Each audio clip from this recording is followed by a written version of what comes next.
It's June 3 and today in Philippine history, Jose Palma was born in 1876 in Tondo, Manila. His parents were Hermogenes Palma, a government clerk, and Hilaria Velasquez. Rafael Palma, a lawyer who became a senator and the president of the University of the Philippines, was his older brother. He was such a memorable part of the UP system that in all campuses, there is a Palma Hall named after Kuya Rafael. Paco Roman, a revolutionary officer who was ambushed together with Antonio Luna, was Jose's first cousin. Their mothers Hilaria and Pelahia were sisters. Jose attended the Ateneo de Manila where he began showing talent as a writer. As a teen, he never had a sustained romantic relationship. In 1894, he joined the Katipunan when he was 18 years old. His home district of Tondo was the birthplace of the Katipunan after all. In 1896, when the revolution started, he was 20 years old, but he did not see any action in the battlefield. It has been suggested that he was not up to the physical challenge of war. So he was a lover, not a fighter, but he still wanted to help and be close to those who were fighting. When the Philippine-American War broke out, Jose Palma served under Colonel Rosendo Simon and Colonel Serviliano Aquino, an ancestor of President Noynoy Aquino. When he is unable to fight, he would entertain the troops with kundimans. When not on a march, he would entertain himself by writing poetry. Jose also became a contributor to La Independencia, a revolutionary newspaper founded by Antonio Luna, the boss of his cousin Roman. In 1899, Jose penned the Spanish poem Filipinas while in Pangasinan. The poem was published in the first anniversary issue of La Independencia and was subsequently set to the tune of the Marcha Nacional Filipina. Jose Palma wrote this poem when he was 22 years old. And if you read this slowly and with fresh eyes, it reads to me like a love letter. Parang letter ng manliligaw kung ang suitor mo ay medyo emo.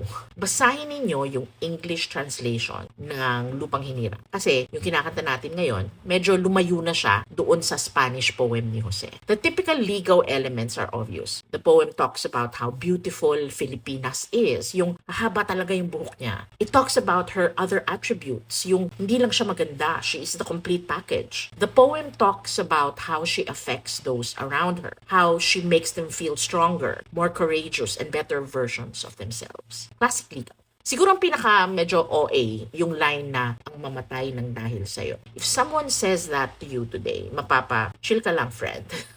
But for the young Jose Palma, a 20-something poet from the late 1800s who loved and lost, who was never a combatant when his friends were dying in the front lines, dying for a patriotic cause was an honor that he yearned for. Perhaps for him, his love for Filipinas burned even more wildly because he romanticized a soldier's death. Jose Palma died of tuberculosis in 1903 when he was only 26 years old. For us today, dying for our country is no longer the ultimate show of our patriotism. We need to live for our country. Mabuhay bilang isang mabuting mamamayan, mabuhay ng tumutulong sa kapwa, mabuhay ng sumusunod sa batas, mabuhay ng bumoboto para sa karapat-dapat maglingkod, mabuhay ng hindi sinasayang ang pinaglaban ng mga ninuno natin.